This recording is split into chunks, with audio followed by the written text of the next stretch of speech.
দুজন বৃদ্ধকে গলায় রশি ধরে, আপনার ভিডিও দেখবেন, গলায় রশি দিয়ে দড়ি দিয়ে টানতে টানতে হিচড়ে হিচড়ে রক্তাক্ত করে কিভাবে তাদেরকে মারা হয়েছে। গরু যদি রক্ষা করতে হয়, যারা এখান থেকে গরুর গোস্ত এক্সপোর্ট করে বিদেশে পাঠিয়ে দিচ্ছেন, তাদেরকে আগে মারা হোক। তাহলে আমরা কোথায় বাস করব? কোথায় যাব? আমাদের দাবি দাবা কোথায় তুলব? কোথায় আমরা সম্প্রীতির এই জিগরি তুলব? জুলাই বর্ধমানে যে মব লিঞ্চিং হলো, মূল আসামি বা মূল যে হোতা বিজেপির একজন লিডার, কার মদতে তাকে এখনো অ্যারেস্ট করা হয়নি। বিজেপিকে ঠেকানোর জন্য আবার 2021 সালে তৃণমূল কংগ্রেসকে ক্ষমতায় নিয়ে এসেছি, সেই বিজেপির বাড়বাড়ান্ত কীভাবে হয় সেটাই আমাদের জিজ্ঞাসা। মোল্লা, ফিরাদ হাকিম, সিদ্দিকুল্লাহ চৌধুরী যদি মুখে কুলুপ দিয়ে থাকে, আমরা তো দিতে পারি না। তারা যদি মুখে ডাস্টার দিয়ে থাকে, আমরা তো দিতে পারি না। আমরা নবী পাক সাল্লাল্লাহু আলাইহি সাল্লামের উম্মত, তিনি আমাদের লিডার। প্রফেট জগৎগুরু মোহাম্মদ রাসূলুল্লাহ সাল্লাম তিনি বলেছেন, কোনো অন্যায় কাজ দেখলে প্রথম মুখ দিয়ে প্রতিবাদ করো, না হলে হাত দিয়ে প্রতিবাদ করো, আর না হলে ঘৃণা করো। আমরা সেই অনুসারী। আমরা সিদ্দিকুল্লাহ চৌধুরী, শওকত মোল্লা, ববি হাকিম এদের অনুসারী নয়।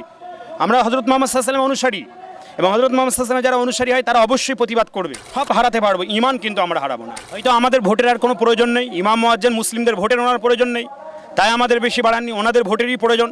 তাই উনি ওনাদেরকে খুশি করার জন্য, আমি দেখছিলাম ওই ভিডিওটা, কত চাই? ওরা বলেছিল 90, না 99 না, 1 লাখ না, বললো না আমি 1,10,000 দিচ্ছি। অবশ্যই তুমি 1,50,000 দেন আপনি, তা তো আমরা দুঃখ করছি না।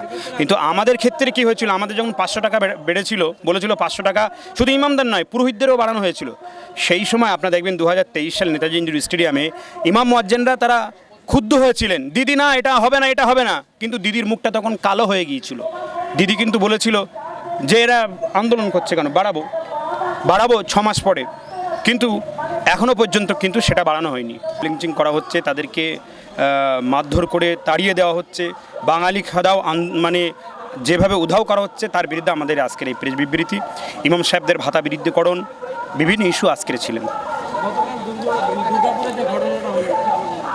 31শে জুলাই দক্ষিণ বঙ্গের মধ্যে কলকাতার পাশর লাগোয়া বর্ধমান, দুর্গাপুরে যেভাবে অন্য রাজ্যের মতো মব লিঞ্চিং হয়েছে আমাদের এই রাজ্যে, আমরা যে রাজ্যে দাঁড়িয়ে বলতাম সম্প্রীতির বাংলা, সেই সম্প্রীতির বাংলায় এত বড় অধ্যৌত সাহস কিভাবে হয়? দুজন বৃদ্ধকে গলায় রশি ধরে, আপনার ভিডিও দেখবেন, গলায় রশি দিয়ে দড়ি দিয়ে টানতে টানতে হিচড়ে হিচড়ে রক্তাক্ত করে কিভাবে তাদেরকে মারা হয়েছে। এবং সেই ঘটনা দেখার পরে আমি আঁতকে উঠেছিলাম, বর্ধমানের মতো জায়গায় যদি এ হতে পারে, তাহলে আমরা কোথায় বাস করব? কোথায় যাব? আমাদের দাবি দাবা কোথায় তুলব? কোথায় আমরা সম্প্রীতির এই জিগরি তুলব? দিনের পর দিন এইভাবে গত 2018 সালে আপনারা জানেন এই একই ঘটনা ঘটেছিল। হাওড়ায় এনআরসি কাণ্ডে, চন্দননগরে এইভাবে ঘটনা ঘটেছিল। কিন্তু মূল অভিযুক্ত যারা, তাদেরকে কিন্তু সাজা দেওয়া হয়নি। গত 31শে জুলাই বর্ধমানে যে মব লিঞ্চিং হলো, মূল আসামি বা মূল যে হোতা বিজেপির একজন লিডার, কার মদতে তাকে এখনো অ্যারেস্ট করা হয়নি। পারিজায়ী গঙ্গোপাধ্যায় তার নাম, তাকেও কিন্তু দুজনাকে অভিযুক্ত করা হলে তাকে এখনো অ্যারেস্ট করা হয়নি। অবিলম্বে যে দোষী তাকে অ্যারেস্ট করার জন্য আমরা আজকে আপনাদের প্রেসের মাধ্যমে আমরা দাবি জানাবো।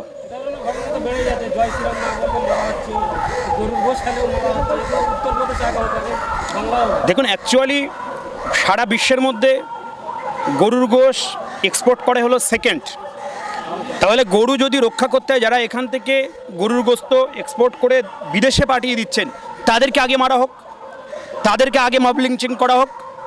কাদের মদদে এখান থেকে গরুর গোস্ত এক্সপোর্ট করে বিপ মিট বিভিন্ন দেশে চলে যায়, তাদেরকে ধরছে না কেন? সাধারণ ওই যে আমরা দেখেছি 31শে জুলাই তাদের কাছে কাগজ আছে, তারা ব্যবসা করতে গরু নিয়ে যাচ্ছিলেন, একদল দুষ্কৃতী ধরে তাদের উপরে বেধড় চড়াও হয়ে যেভাবে গলায় রশি দিয়ে তাড়িয়ে নিয়ে গিয়েছে। এই ঘটনা হতে চললে হিংসা দিনের পর দিন কিন্তু বাড়িয়ে চলবে। তাহলে আমরা বিজেপিকে ঠেকানোর জন্য আবার 2021 সালে তৃণমূল কংগ্রেসকে ক্ষমতায় নিয়ে এসেছি, সেই বিজেপির বাড়বাড়ান্ত কীভাবে হয় সেটাই আমাদের জিজ্ঞাসা।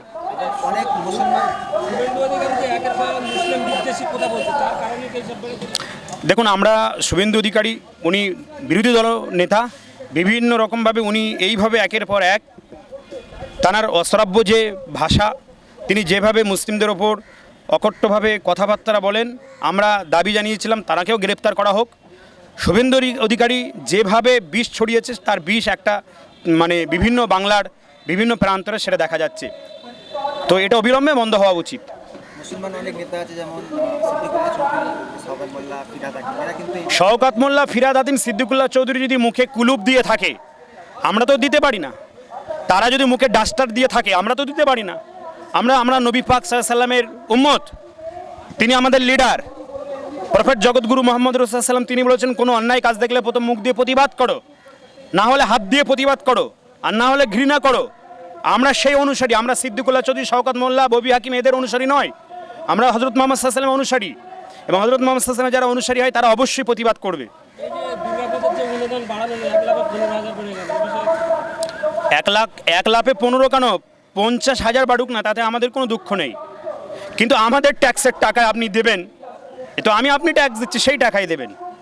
আপনি দীঘাতে জগন্নাথ মন্দির আমাদের ট্যাক্সের টাকায়, তাতেও আমাদের কোনো, আমরা দেখুন আমাদের চাকরি নেই, কিচ্ছু নেই, তারপরেও কিন্তু আমরা ইমানি সম্পদ নিয়ে বেঁচে থাকতাম। যখন আমাদের ইমানি সম্পদে ধস আসবে, বাংলার আলেম ওলামা কেন, বাংলার প্রত্যেকটা ইমানদার মুসলিম নরনারী প্রত্যেকে কিন্তু এর বিরুদ্ধে সোচ্চার হবে। এটা আপনাদেরকে বলে রাখি। আমরা সব হারাতে পারবো, ইমান কিন্তু আমরা হারাবো না। আপনাদের নিয়ে মুখ্যমন্ত্রী মিটিং করে আমরা ভেবেছিলাম অনেক টাকা বাড়াবে, কিন্তু মাত্র 500 টাকা বাড়ালো। এক্ষেত্রে আমরা দেখলাম যারা পুজো কমিটি তারা 1,10,000 চাইছিলেন না, তারা চাইছিল যে 1 লাখ হলে যথেষ্ট, কিন্তু উনি আরও বাড়িয়ে। হয়তো আমাদের ভোটের আর কোনো প্রয়োজন নেই, ইমাম মুয়াজ্জিন মুসলিমদের ভোটের ওনার প্রয়োজন নেই, তাই আমাদের বেশি বাড়াননি, ওনাদের ভোটেরই প্রয়োজন, তাই উনি ওনাদেরকে খুশি করার জন্য। আমি দেখছিলাম ওই ভিডিওটা, কত চাই, ওরা বলেছিল 90, না 99 না, 1 লাখ না, বললো না আমি 1,10,000 দিচ্ছি। অবশ্যই তুমি 1,50,000 দেন আপনি, তা তো আমরা দুঃখ করছি না। কিন্তু আমাদের ক্ষেত্রে কি হয়েছিল, আমাদের যখন 500 টাকা বেড়েছিল, বলেছিল 500 টাকা শুধু ইমামদের নয় পুরোহিতদেরও বাড়ানো হয়েছিল। সেই সময় আপনারা দেখবেন 2023 সাল নেতাজি ইন্ডোর স্টেডিয়ামে ইমাম মুয়াজ্জিনরা তারা ক্ষুব্ধ হয়েছিলেন, দিদি না এটা হবে না, এটা হবে না। কিন্তু দিদির মুখটা তখন কালো হয়ে গিয়েছিল। দিদি কিন্তু বলেছিল যে এরা আন্দোলন করছে কেন, বাড়াবো 6 মাস পরে, কিন্তু এখনো পর্যন্ত কিন্তু সেটা বাড়ানো হয়নি। সেক্ষেত্রে 26 সালের নির্বাচন আছে, সেই জন্য জোর দিচ্ছেন যে আমাদের। আমরা তো অনেকবার, আমরা আজকে দেখালাম তো 15 এটা হলো 15 বার আমরা দাবি রেখেছি বাড়ানোর জন্য। 21শে জুলাই ধর্মতলার শহীদ মঞ্চে মুখ্যমন্ত্রী মমতা বন্দ্যোপাধ্যায় বক্তব্য বলেন যে একটা জগন্নাথ মন্দির তৈরি করেছে, প্রয়োজনে আরও একটা দুর্গা মন্দির তৈরি করেছে। বর্তমানে যে ওয়াকফ নিয়ে মুসলমানরা আন্দোলন করছে সে সম্পর্কে একটা কথাও বলেন। ওয়াকফ নিয়ে মমতা বন্দ্যোপাধ্যায় বলবেন কি বলবেন না, উনি তো বলেছিলেন প্রয়োজনের তাগিদে দিল্লি চলে যাও আন্দোলন করতে, এখানে আন্দোলন করো না। কিন্তু উনি কি বললেন না বললেন সেটা আমাদের যায় আসে না। কিন্তু ওয়াকফ প্রপার্টি আমাদের হৃদয়ে স্পন্দন। বাংলার আপামর জনসাধারণ, মুসলিম নর এবং নারী ওয়াকফ প্রপার্টিকে বাঁচানোর জন্য, মসজিদ মাদ্রাসাকে বাঁচানোর জন্য প্রয়োজনের তাগিদে এরা রক্তপন্তক দিতে কিন্তু পিছু পা হবে না। এই যে ইমাম ভাতা, একটা প্রশ্ন, এই যে ইমাম ভাতা এটা কি সরকারি ঘোষণাপত্র দেওয়া হয় না ওয়াকফ সম্পত্তিতে দেওয়া? এটা আমরা জানি না কোথা থেকে দেওয়া হয়, কিন্তু ইমাম ভাতা দেওয়ার পরে অনেক মসজিদের ইমাম সাহেবদের মাইনে বন্ধ হয়েছে। সাধারণ মানুষ যে পয়সাটা দেয়, যে ওই ভাতা দিচ্ছে বলে।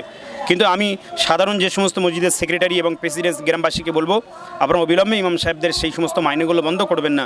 কেন এই দ্রব্যমূল্য বৃদ্ধির সময় অত্যন্ত একজন ইমাম মুয়াজ্জিনদের সংসার চালানো খুবই দুর্বিষহ হয়ে পড়েছে। আপনার নাম আর পরিচয়? আমার নাম হাসানুজ্জামান, আমি অল বেঙ্গল ইমাম মুয়াজ্জিন অ্যাসোসিয়েশন চ্যারিটেবল ট্রাস্টের রাজ্য ট্রেজারার এবং পানিগোবরা পীর সাহেব পীরজাদা মোহাম্মদ হাসানুজ্জামান।